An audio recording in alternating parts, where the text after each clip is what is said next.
നീ കൂടെ ഉണ്ടെങ്കിൽ എനിക്കൊരു 100 ജന്മം വേണം ജീവിക്കാൻ. മൂക്കില് പല്ല് വന്നിട്ട് നമ്മളെ രണ്ടാളും മരിക്കൂ.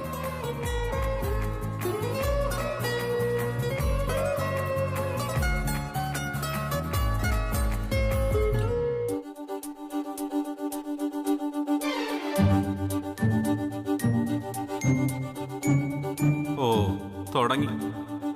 ഇതിനി ഇന്നൊന്നും തീരുന്ന കോളില്ല. നമുക്ക് സ്കൂട്ടയക്കളെ. എടാ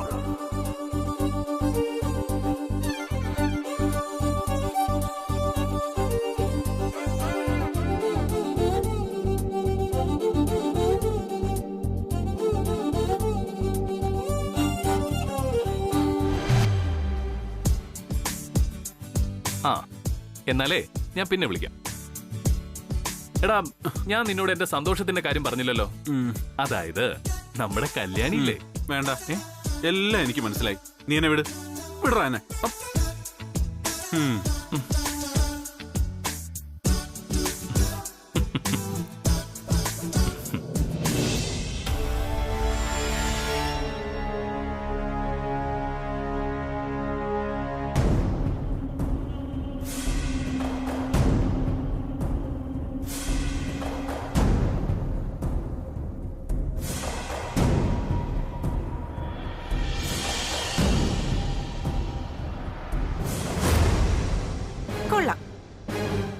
നീ ഇവിടെ ഒരുങ്ങി ചമയുകയാണല്ലേ, ഒന്നും അറിയാത്ത പോലെ.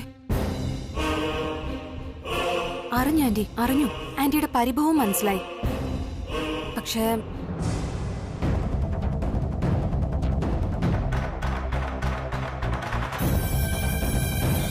സോറി ആന്റി, സംഭവിക്കാൻ പാടില്ലാത്തതാ സംഭവിച്ചത്. ഞാൻ കൂടെ ഉണ്ടായിരുന്നെങ്കിൽ അവളെ ആന്റിയുടെ ദേഹത്ത് തൊടാൻ ഞാൻ സമ്മതിക്കില്ലായിരുന്നു. ഇനി പറഞ്ഞിട്ടെന്താ കാര്യം? ഞാൻ ആകെ നാണം കെട്ട് നിൽക്ക ഇവിടെ. തൃച്ചംബരത്ത് അഖിലാണ്ടേശ്വരി കഴിഞ്ഞ അടുത്ത സ്ഥാനത്തുള്ളവളല്ലേ ഞാൻ. ആ എന്നെ തൃച്ചംബരത്ത് വെറും ഒരു എച്ചിൽ നായ. ഏയ് കമോൺ ആന്റി, ഇത് തൃച്ചംബരമാണെന്ന് ആന്റി മറക്കരുത്. ഇത്തരം വാക്കുകളൊക്കെ തൃച്ചംബരത്ത് നിഷിദ്ധമാണ്. നിഷിദ്ധം? തേങ്ങാ കൊല. എനിക്കുള്ള ദേഷ്യത്തിന് വാക്കുകൊണ്ടല്ല, ഈ കൈ കൊണ്ട് കഴുത്ത് ഞെരിച്ചവളെ കൊല്ലാനാ തോന്നുന്നേ.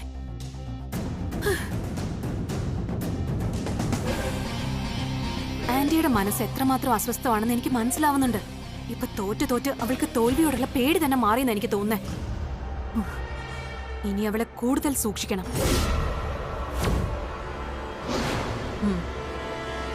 അതെ, ഇന്ന് അവളെ എന്നെ പിടിച്ച് തള്ളിയെങ്കിൽ നാളെ അത് സംഭവിക്കാൻ പോകുന്നത് നിനക്കായിരിക്കും.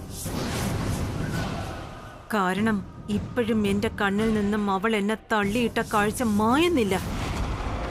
അതെന്നെ കൊല്ലാതെ കൊന്നോണ്ടിരിക്കുക. മനസ്സിലായി. പക്ഷെ ആ കാഴ്ച ആന്റി സ്വയം മായ്ച്ചേ പറ്റൂ. അല്ലെങ്കിൽ അത് ആന്റിയുടെ ആത്മധൈര്യത്തെ ഇല്ലാണ്ടാക്കും. ഒരു മനുഷ്യന് ദൈവം തന്ന മഹത്തായ കഴിവുകൾ ചിന്തിക്കാനും സംസാരിക്കാനും ഉള്ള ശേഷി മാത്രമല്ല, മറവി കൂടിയാണ്. പക്ഷെ അത് നൽകിയ പാഠം ഒരിക്കലും മറക്കരുത്. അതാണ് പ്രധാനം. നന്ദനെ, നിന്റെ ഫിലോസഫി എന്ന് എനിക്ക് കേൾക്കണ്ട. എനിക്കൊന്നും മാത്രം അറിഞ്ഞാ മതി. എന്നെ അപമാനിച്ചതിന് അവളെ എങ്ങനെ നമുക്ക് ഈ തൃച്ചംബരത്ത് നിന്നും പുറത്താക്കാം. കാരണം ഞാനിപ്പൊ തേടി വന്നത് സഹതാപം കാണിക്കുന്ന ഒരു മിത്രത്തെയല്ല, കൂടെ നിന്ന് പൊരുതാൻ പറ്റിയ ഒരു യോദ്ധാവിനെയാണ്. ഞാൻ പറഞ്ഞില്ലേ, ആ പരമ്പരാഗത ചെയിൻ അവളുടെ കഴുത്തിൽ വന്നതിന് ശേഷമാണ് അവൾ ആകെ മാറിയിരിക്കുന്നത്. അഖിലാണ്ടേശ്വരി ആ മാല നിനക്ക് പോലും തന്നില്ല എന്നുള്ളത് നീ മറക്കരുത്. അതാ അവളിപ്പം മുതലാക്കുന്നത്. അതെ, ഇന്നത്തെ സംഭവം കൂടി കേട്ട സ്ഥിതിക്ക് ആന്റി പറയുന്നതിൽ ന്യായമുണ്ടെന്ന് തോന്നുന്നു. പക്ഷെ ഈ നന്ദൻ ഇവിടെ ഉള്ളപ്പോ ആ കല്യാണി ഒരിക്കലും തൃച്ചംബരത്തെ മൂത്ത മരുമകളാകില്ല. ആന്റി സമാധാനിക്ക്. ഒരിക്കലും രക്ഷപ്പെടാനാകാത്ത രീതിയിൽ ഇനി നമുക്ക് കല്യാണിയെ കൊടുക്കണം. പുരാണത്തിൽ ദ്രോണാചാര്യർ ഒരുക്കി തീർത്തൊരു പത്മവ്യൂഹം. ആന്റി വിശ്വസിച്ചോ? അവളുടെ ചാവെടുത്തതിന്റെ തിളപ്പ ഇപ്പോഴത്തെ ഈ നെകളിപ്പ്. ആ തിളപ്പ് ഞാനങ്ങ് തീർക്കും ഉടൻ തന്നെ.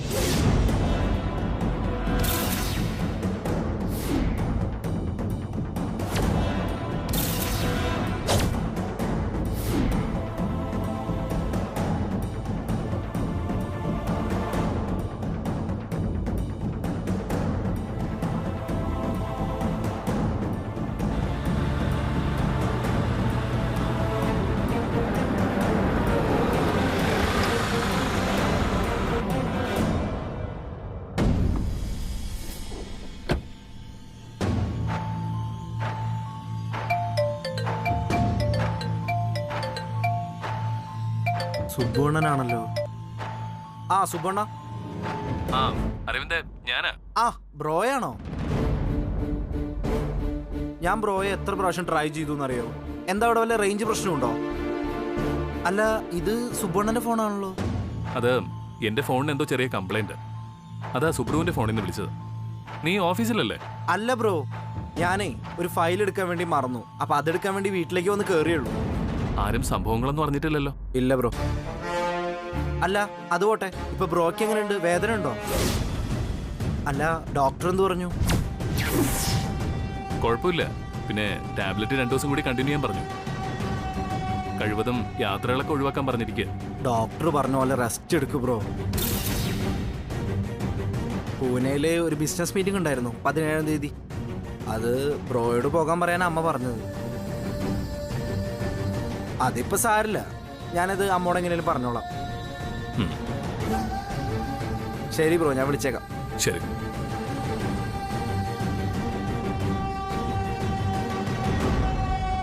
അനികുഞ്ഞേ,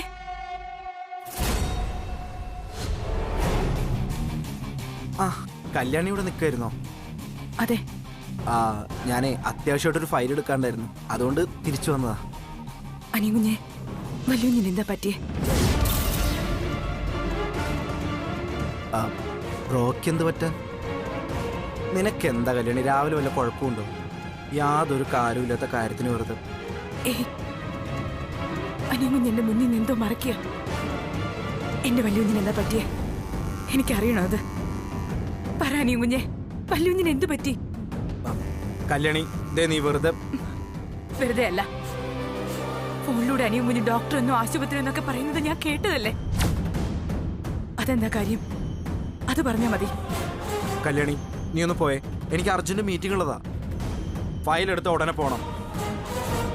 പ്ലീസ് അനികുഞ്ഞെ, ഒന്ന് പറ, എന്റെ വല്യുഞ്ഞിന് എന്താ പറ്റിയേ? എന്താ സംഭവം? കല്യാണി, ദേ നീ എന്റെ മൂഡ് മാറ്റി വരുന്നു പറയിപ്പിക്കരുത്. എന്റെ ബ്രോക്ക് എന്തെങ്കിലും പറ്റിയ ഞാനിവിടെ നിൽക്കോ? വഴി മാറങ്ങോട്ട്.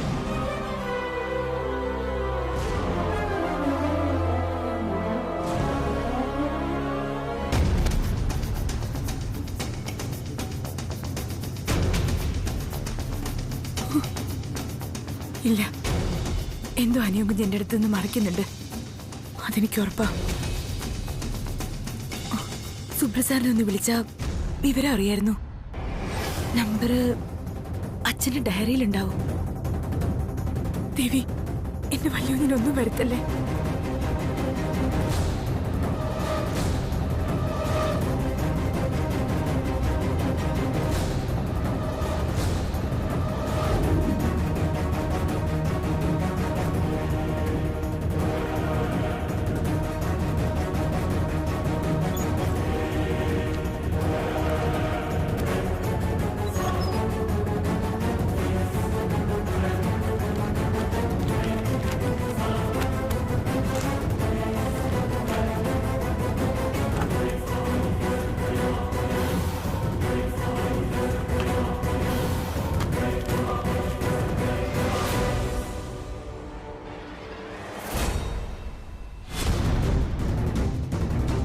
Subramanian, care of വല്യുകുഞ്ഞ്.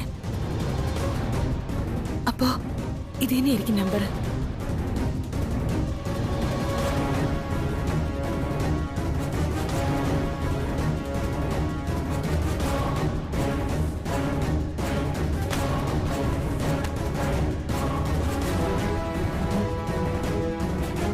റിങ്ങുണ്ട്. എന്ത് തന്ത്രം ഉപയോഗിച്ചും എന്റെ വല്യുകുഞ്ഞിന് എന്താ സംഭവിച്ചതെന്ന് എനിക്കറിയണം. കല്യാണിയാണല്ലോ. കല്യാണി എന്താ എന്റെ ഫോണില്? ഓ, ആനന്ദിനെ ഫോണിൽ കിട്ടിക്കാണില്ല.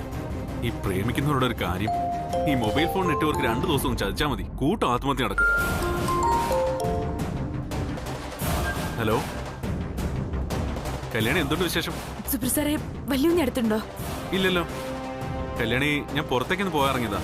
സാരമില്ല, ഞാൻ തിരികെ പോയി ആനന്ദിന് ഫോൺ കൊടുക്കും. വേണ്ട സർ, വല്യുഞ്ഞിനെ വിളിച്ചിട്ട് കിട്ടിയില്ല, അതാ. അത് പോട്ടെ, വല്യുഞ്ഞിനെ കൊണ്ട് ആശുപത്രി പോയിട്ട് ഡോക്ടർ എന്ത് പറഞ്ഞു? എനിക്കതറിഞ്ഞാ മതി, അതോടെ എന്റെ വെപ്രാളം തീരുവേ. ഏയ്, അതത്ര കാര്യമായിട്ടൊന്നുമില്ല. 2 ദിവസം കൂടി റെസ്റ്റ് എടുക്കാൻ പറഞ്ഞു, അത്രേ ഉള്ളൂ.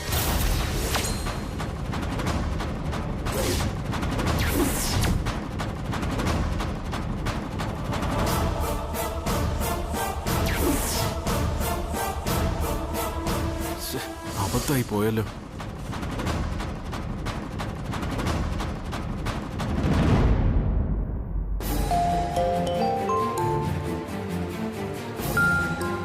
കല്യാണി വീണ്ടും വിളിക്കുകയാണല്ലോ.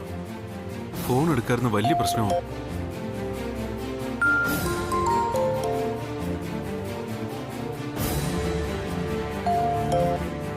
ഹലോ കല്യാണി. കല്യാണി എന്താ നേരത്തെ ചോദിച്ചേ?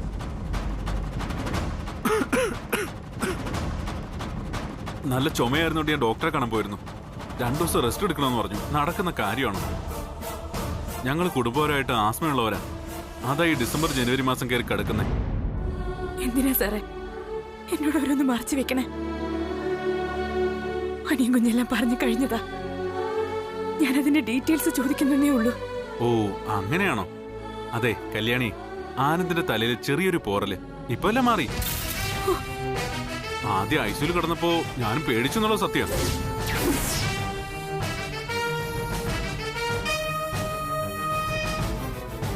Hello hello Kalyani.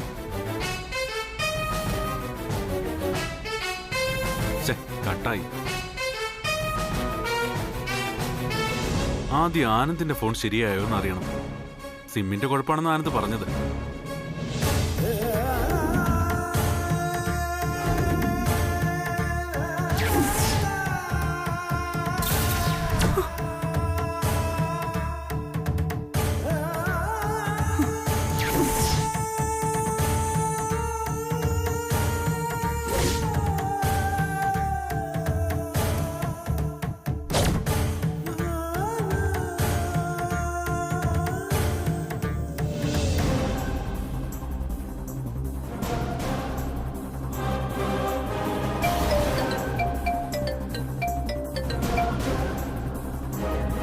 അതെ വെയിറ്റ് ചെയ്യാൻ പറയൂ.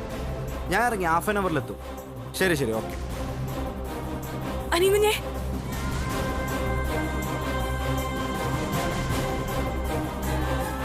എന്താ എന്താ കല്യാണി? വലിയ കല്യാണി, ഞാൻ നിന്നോട് നല്ല മലയാളത്തിൽ പറഞ്ഞതാ ബ്രോയ്ക്ക് ഒരു കുഴപ്പമില്ലെന്ന്. ഇനി എന്താ നിന്റെ പ്രശ്നം? എനിക്കിപ്പോ വലിയ കാണണം.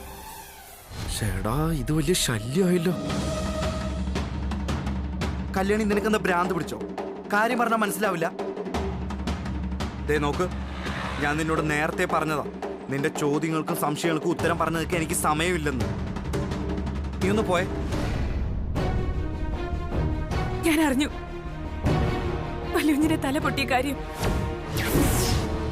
അനിയൻ അകത്തേക്ക് പോയപ്പോ ഞാൻ സുബ്രസാറിനെ വിളിച്ചിരുന്നു.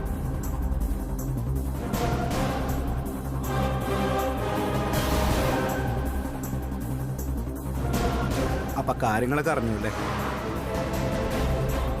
ഇനി എന്തത്ര സംശയം? അത്രേ ഉള്ളൂ. ബ്രോയ്ക്കിപ്പോ ഒരു കുഴപ്പമില്ല. ഇനി എനിക്ക് പോവാലോ.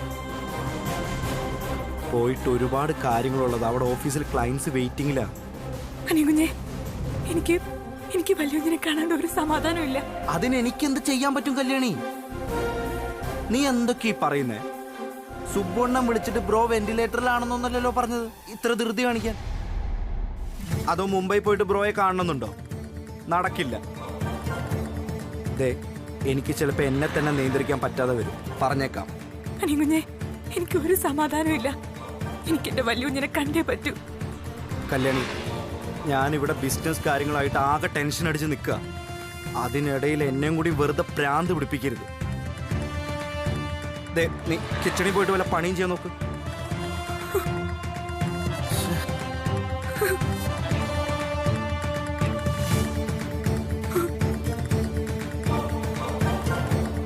ബ്രോയ്ക്ക് ഒന്നുമില്ലെന്ന് സുബ്ബണ്ണനും ഞാനും പറഞ്ഞിട്ട് നിനക്ക് വിശ്വാസമായില്ലെങ്കിൽ വേണ്ട. നീ പോയി കണ്ടിട്ട് വാ. ഒറ്റയ്ക്ക് മുംബൈ വരെ പോകാൻ പറ്റുമെങ്കിൽ. എന്താ പറ്റുമോ? ഈ ചുറ്റോട്ടം വരെ കൃത്യമായിട്ട് അറിഞ്ഞുകൂടാത്ത നീ ഒറ്റയ്ക്ക് എങ്ങനെ മുംബൈ വരെ പോവും? വെറുതെ ഓരോന്ന് ചിന്തിച്ചു കൂട്ടാതെ പോയിരുന്ന് പ്രാർത്ഥിക്കേ. ബ്രോയ്ക്ക് അങ്ങനെയെങ്കിലും കുറച്ച് അനുഗ്രഹം കിട്ടട്ടെ.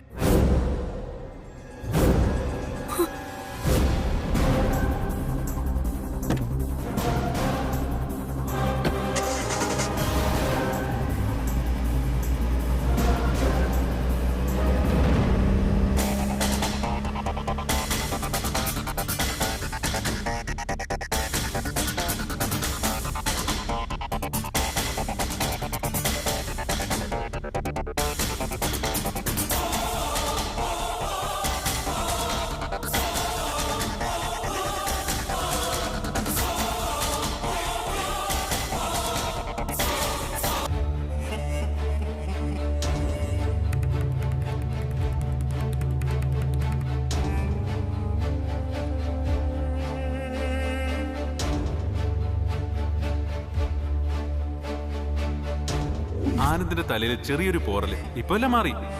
ആദ്യം ഐസിയിൽ കിടന്നപ്പോ ഞാനും പേടിച്ചു എന്നുള്ള സത്യം.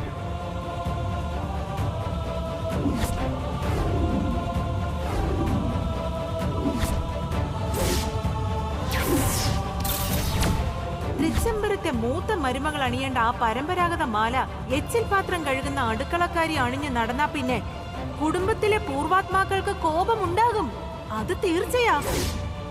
നോ, കൊടുത്ത് തിരിച്ചു വാങ്ങുന്ന രീതി തൃച്ചംബരത്ത് തറവാടിനില്ല.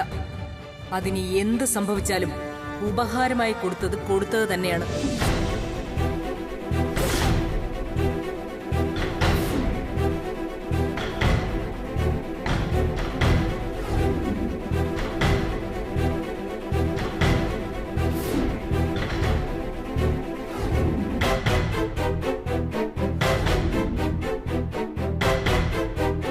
മാഡം, എന്നോട് പൊറുക്കണം. വേറൊരു വഴിയില്ലാഞ്ഞിട്ടാ ഇങ്ങനൊരു കത്ത്. ശരിയാണോ തെറ്റാണോ എന്നൊന്നും എനിക്കറിയില്ല മാഡം. ഈ പരമ്പരാഗത ചെയിൻ എന്റെ കഴുത്തിലണിഞ്ഞ ശേഷം എന്നും ഓരോരോ അപശകുനങ്ങളാണ് നടക്കുന്നത്. മാഡം കണ്ടതാണ്. അന്ന് വെളിപ്പുറത്തമ്മയ്ക്ക് പൂവിട്ട് നോക്കിയപ്പോഴും എതിർഫലമായിരുന്നു ദേവി കാണിച്ചു തന്നത്. അപ്പോൾ മുതൽ ഇവിടെ ഏതോ വലിയ ആപത്ത് വരാൻ പോകുന്നത് പോലൊരു തോന്നൽ എനിക്കുണ്ട്. ഊണിലും ഉറക്കത്തിലും വരെ ഒരു തരം ഭയം. അതുകൊണ്ട് ഞാനിത് കഴുത്തിൽ നിന്ന് ഊരുകയാണ്. ഈ ചെയിനിന്റെ മൂല്യം അറിയാഞ്ഞിട്ടല്ല, പക്ഷെ അതിനേക്കാൾ വലുതാണ് കല്യാണിക്ക് ഈ തൃച്ചംബരത്തിന്റെ സന്തോഷം. ഞാൻ കാരണം തൃച്ചംബരത്തിന് നാളെ ഒരു ദോഷമുണ്ടാകുന്നത് ചിന്തിക്കാൻ പോലും കഴിയില്ല ഈ കല്യാണിക്ക്. അതുകൊണ്ട് ഈ കത്തിനോടൊപ്പം ഞാൻ ഈ ചെയിൻ കൂടി ഇവിടെ വെക്കുകയാണ്. മാഡത്തിന്റെ വാക്ക് ധിക്കരിക്കേണ്ടി വന്നതിന്റെ ശിക്ഷ സ്വയം ഏറ്റുവാങ്ങി ഞാൻ ഈ വീട് വിട്ടു പോവുകയാണ്. എന്നെ ആരും തിരയരുത്. എല്ലാത്തിനും ഒരിക്കൽ കൂടി ക്ഷമ ചോദിക്കുന്നു എന്ന് കല്യാണി.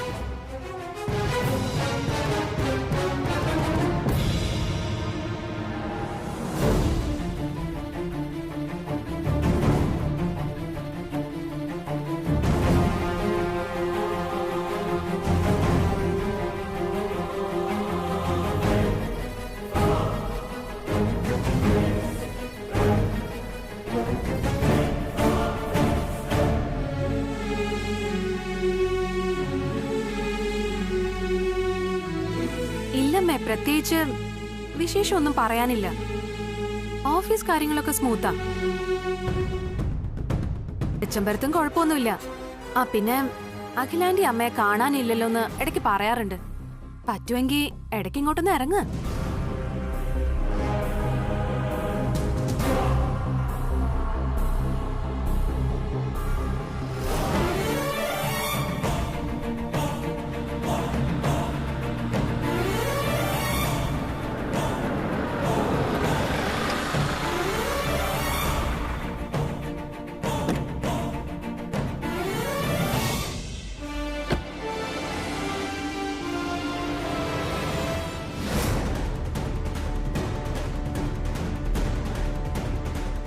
കുഞ്ഞെ, എനിക്കൊരു സമാധാനമില്ല ഇവിടെ.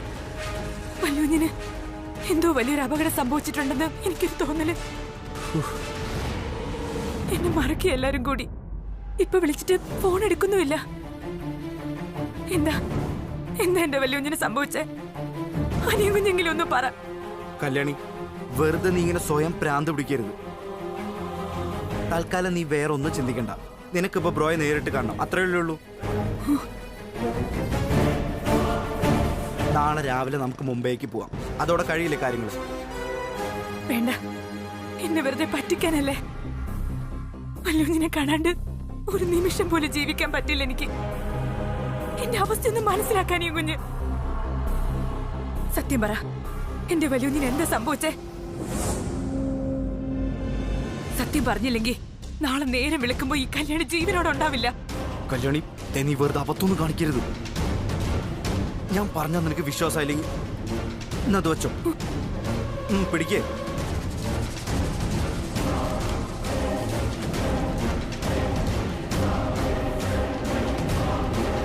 നാളെ രാവിലത്തെ ഫ്ലൈറ്റിൽ നമുക്ക് മുംബൈക്ക് പോകാനുള്ള എയർ ടിക്കറ്റാ 2 എണ്ണം.